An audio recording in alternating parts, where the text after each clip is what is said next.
again, did you know that many Christians, many godly Christians, as we perceive it today, had been persecuted by the church, actually by the state, which was pretty much influenced by the church in America. Not today's America under the liberal government or something, the Democrat. No. It was actually in America in the early days when America, in a certain state in America, was controlled by the church, by a certain denomination of church. One example is in the state of Massachusetts, which was then known as the Massachusetts Bay Colony. State of Massachusetts is one of the early colony in the United States. And if we don't know, I did not know about it before. Honestly, I have to say I did not know about it. But if we read the history, we know that the Massachusetts Bay Colony was founded by the Puritans. Interestingly, the Puritans themselves, they fled the Great Britain, England, because they were persecuted there by the Church of England. The Puritans themselves believed that they wanted to purify the church, to purify the mystic of the Church of England. That's why hence the name Puritans. They claim, we are the pure one. We want to purify the church teaching, the adulterated the church teaching. So, because they were persecuted in England, they fled to America and they established a colony in America, in the Massachusetts Bay Colony. So the colony was, founded by the Puritans, and it was pretty much controlled by the Puritans, including all the government, including the governor, the executive office, the judicial office, which is the court, and the legislative office, obviously. So, when they were in power, they wanted to enforce the Puritan law to the full extent, just probably like many conservative Christians want to do today. We want to make this country to be a Christian nation like it used to be. I mean, that statement itself is a fallacy. It's not correct, because America was not a Christian nation to begin with. I can talk about it separately in another video if you want. But it's indeed true that certain part of America, at least a few states,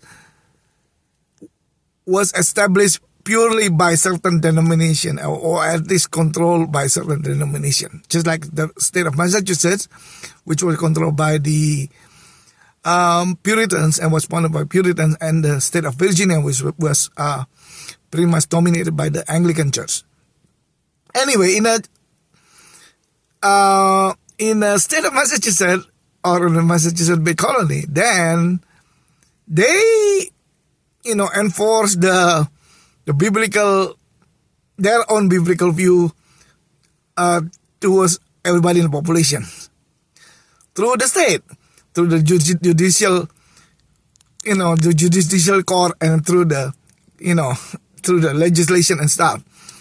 Because the Puritans did not like the Baptists, they are both Christians, they declared that the Baptists were illegal in Massachusetts in 1644. Isn't that interesting? I mean, they are both Christians, believer of Christ. But the Puritans believe they are better than the other one, or they are more correct than the other ones, than the Baptists and the other denominations. So they banned the Baptists. The Puritans also persecuted other Christian groups like the Quakers. The Quakers are another Christian group, obviously, that, some of us held positive view because we think that they are one of the more honest group. I don't know, but again, even the record said that the first two Quakers who came to the Massachusetts Bay Colony, then two women were actually harassed by the by the Puritans because of their belief, because of their Quakers' belief, which is not according to the Puritans, which is not correct, I guess. They were stripteasers and they were accused of witchcraft.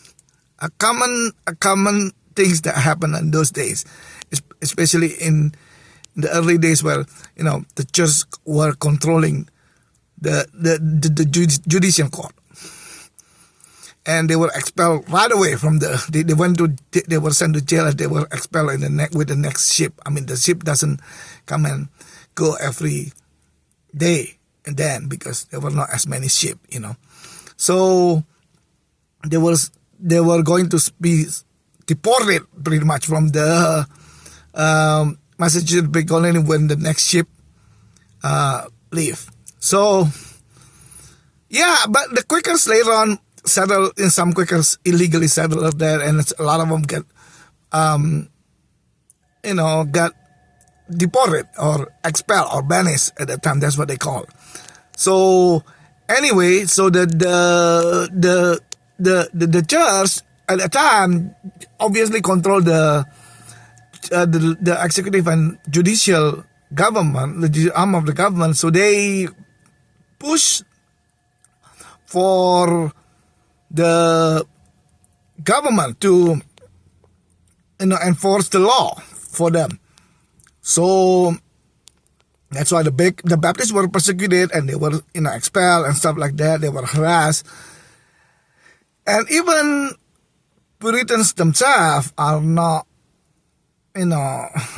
exempt from it if they disagree with the official view of the church then, or the government then, which was pretty much the church view. One example is the Anne Hutchinson.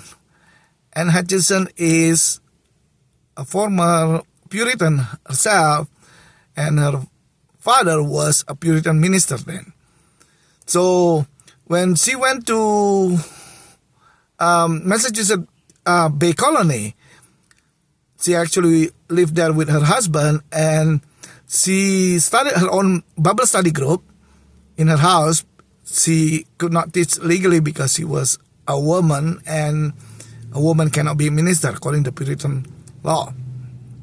So they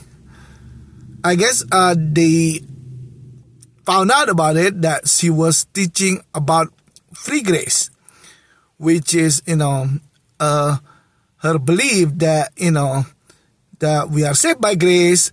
Grace is free, it's given for free. So and we are not saved by work, so we shouldn't focus too much on work. That doctrine was viewed dangerous by the church then. So eventually she was called to court. She went on trial when she was pregnant, and and they tried to condemn her dangerous view of the Bible, which is salvation by grace, because the Puritans then were so self-righteous that they believed, we should show our righteousness by our works, that they forgot about the grace. How many of us today believe in a salvation by grace? I don't know. If many of us don't, I don't know. But if we do, if we live in Massachusetts Bay Colony, then we would have been persecuted by the government and by the church. And Anne Hutchinson was I guess convicted as spreading dangerous teaching in the Massachusetts Bay Colony, and she was expelled, let alone banished from the colony. One of her followers, actually called Mary Dyer, was actually executed later on because of her belief. She was a former Quaker herself before she followed the antinomian group, which is one of with the name some people use to ascribe to the Anne Hutchinson's movement. Interesting, antinomian means anti-law, means they consider the Anne Hutchinson is doing things that is against the law and the law. Anyway, very interesting. I found it very interesting that people today, again, Christians, again, started to demonize each other by claiming, "Oh, your thing is dangerous. Your thing is dangerous." I don't know. I mean, I'm not here to impose my view or think anything to anybody. No, I'm not here to do unto others like I'm more fortunate to believe what I believe. I just want to share this to basically show you guys what I see from the Bible and from the some of the teaching of the church fathers about what we see right now, about the current situation that we see in our church today, especially the American church. I'm worried that the American church is going to go further and further towards their quest to, pretty much control government. It was as if the separation of the church and the state that was pretty much set in the Bill of Rights. It was as if it doesn't matter. I don't know. The separation of church of the state itself was actually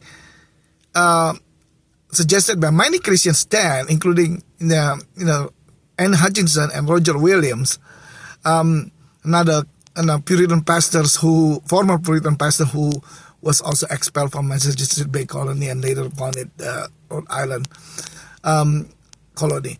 So those two persons are often credited for influencing the Bill of Rights to show that the state, the government should not impose, should not make a religious rule, pretty much. I don't know. It's debatable according to some people, especially from a conservative view. But I believe we should learn from the history. We should learn from our mistakes in the past, and we should repent. We know that we make mistakes. I mean, I do make mistakes a lot in the past. I know my current view is probably 180 degree compared to my old view. But I realized that I was wrong. I was too judgmental, and I was too pretty much too. I don't know. I was too self-righteous maybe, and I was pretty much brainwashed by the church teaching too then. And I just want to remind us that it's just our understanding of the Bible is often not complete, and our interpretation is imperfect. So in any case, I think we should go back to the Bible if we are trying to understand certain things that we don't understand, certain things that become a controversial issue for us, so that we can get a better understanding or a better guideline for it. I mean, just like in the abortion case, I believe the closest biblical view of it is from Exodus 21, because Jesus didn't teach anything about it, didn't even touch the issue at all in the New Testament. And even the Old Testament, the whole Old Testament, the closest one was that one. So at least that was my view. Again, you know, you might disagree or something you'd be using, but I want to know what was your biblical argument. That's all. I mean, we believe that the Bible consists of the Old Testament and the New Testament, and just as Jesus said, Matthew 5:18, that the words of the law should not be erased. I mean, we cannot say that, that now since you say that, maybe the Old Testament was not right, only the New Testament is right. No. I mean, Jesus said he did not come to abolish the law. I mean, he came to fulfill the law. That's Matthew 5:17, right? So if we have a clue from the Old Testament and we don't believe it, and there is nothing in the New Testament, how do we see it? How do we see that problem? I said, just stick closer to the Old Testament. Even, the Talmud, the Jewish own interpretation of the law, claim it that way, did not view fetus, the death of the fetus, unborn baby, as a murder. So why should we claim one? That's all. I'm not saying the abortion is not a sin. No. I'm not saying that. I know a lot of you probably wanted to throw rocks or throw stones at me. I mean, just hold on. I mean, I just want to make, it's not a sin.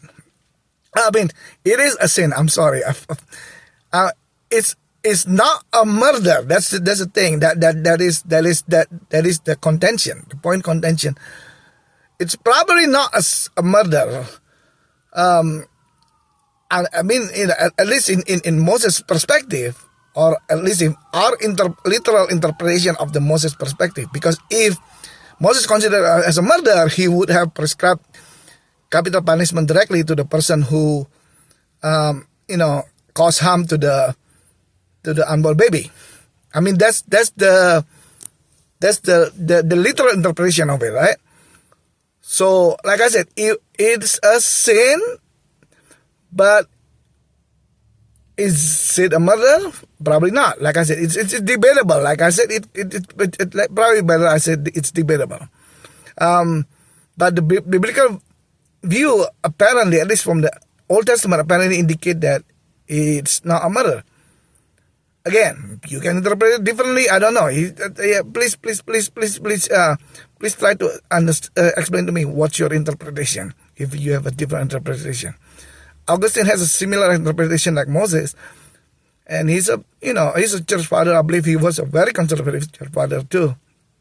So I would stick with the Moses interpretation right now, pretty much, and I believe that was probably the closest or the most correct approach to see this problem, if you want to see whether it's murder or not.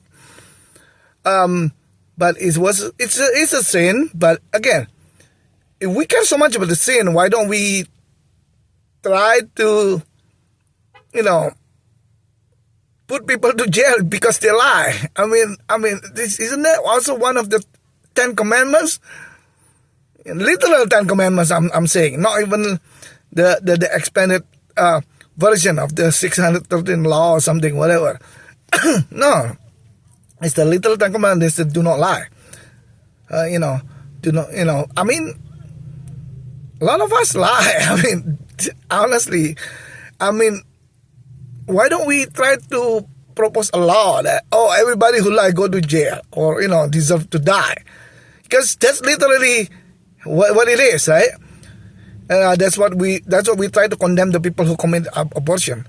Oh yeah, they deserve to die just because we accuse them of doing murder. I mean, even Jesus himself said that, hey, if you say that, say that do not murder, because a person who murder will be subject to judgment. He said the same applies to a person who has grudge inside his heart to his brother. That's what Jesus said in Matthew 5 in his Sermon on the Mount. He said the person who has grudge in his heart is also subject to judgment. So basically, he equated those two as the same, because he practically viewed the essence of the sin from its root. Jesus claimed basically the extent of the law is not merely on the literal sin or literal application of the sin, like murder or not murder, or lie or not. He's actually viewed it much better to the root cause of it, because anger or grudge inside our heart is also the root cause for murder. Because, like James mentioned in his own letter, he said that where comes the fight among you, because it's from your heart, from our heart, because we get angry and we sometimes some people get angry, sometimes kill somebody. That was the thing. Jesus also mentioned a similar interpretation about the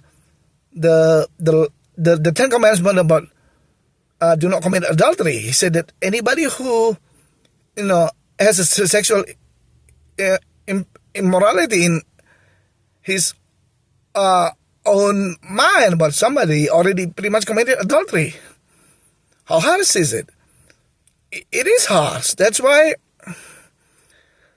Jesus literally implied that it's impossible to fulfill the requirement of the law.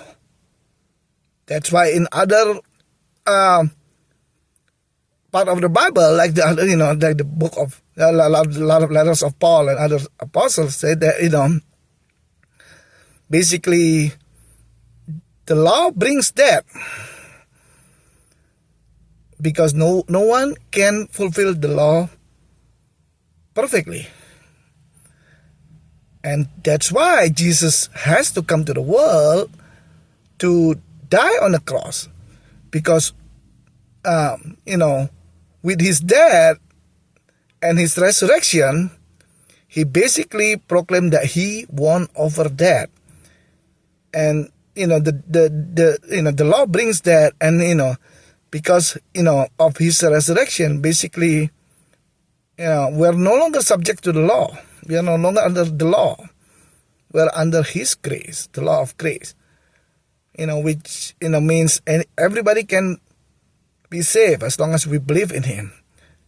And like I said, many of us probably know about Ephesians 2:8-9, which is that, we are saved by grace through faith and not by works. So no one should boast.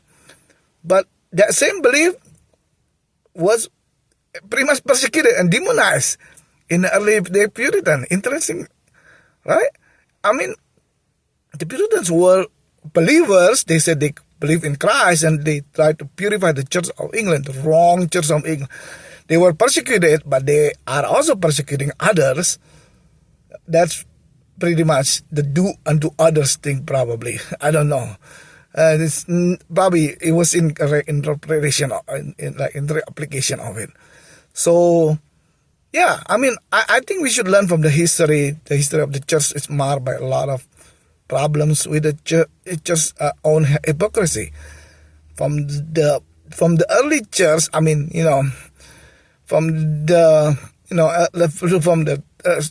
the year 200 AD to right now, there were so many problems with the church. The church has changed their rules, changed their dogma many times. They fought over certain dogma here and there. That's why the church has so many councils. The church councils that they used to justify their belief and to demonize other belief. So many councils, from Council of Nicaea, Council of Constantinople, Council of Ephesus, Second Council of Nicaea, Second Council of Ephesus. And, there's a lot of councils that, even Council of Chalcedon, the one that's controversial also. So a lot of it basically show that the church tried to argue about the dogma. They were fighting amongst themselves. Theologians, I'm talking about theologians, and they started persecuting other theologians. They all claimed to be Christian. They all claimed to be godly. They were persecuting each other. They even killed each other. They, or at least try to kill each other in most instances. But after the Council of Chalcedon, for example, a lot of saints of the Greek church was, Egyptian church, the Coptic church, was actually murdered or killed by the people from the Greek or the Roman church, because they believe the Greek church was wrong. The Coptic church was wrong because of their interpretation of God. So it's sad, but that was what happened. The same thing happened again, over and over again to the Holy Roman Empire, which persecuted many people, and they were also perverted in many ways. Like they sell the indulgence to the rich people to show that hey, you can pay to get your sin voided, which is crazy. But as we see it right now, that's why the Martin Luther has a Reformation. That was his protest towards the just misunderstanding or misconceptions there. And the American church, the same thing. The Puritan church has problem. They persecuted other believers, the Baptists and other people, even people who believe in the salvation by grace. A lot of people died. A lot of people died because of the witch hunting that they did at that time. So it's sad, but it was the reality. It is the reality.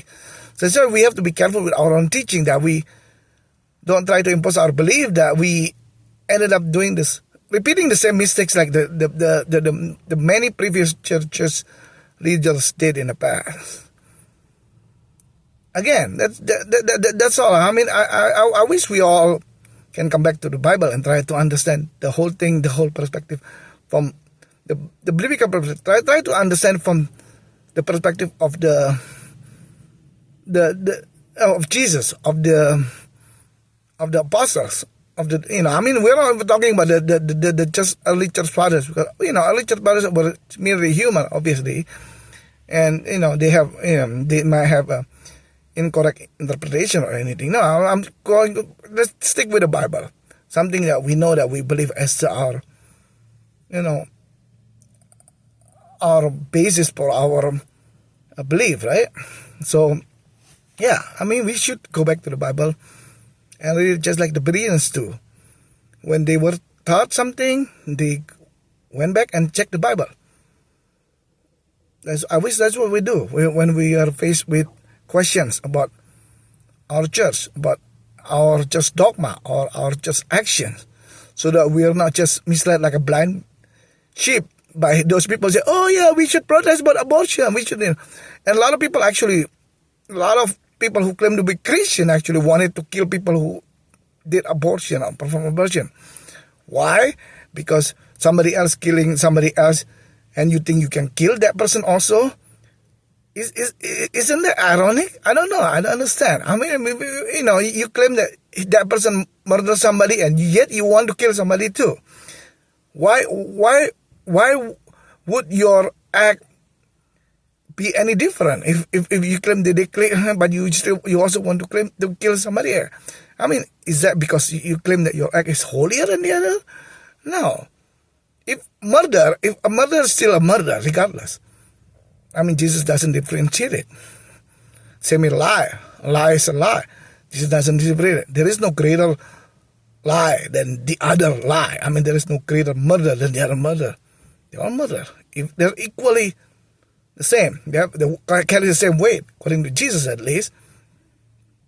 So, again, so let us try to, live as if we really believe that Jesus died on the cross and he was resurrected so that we can live by grace through faith.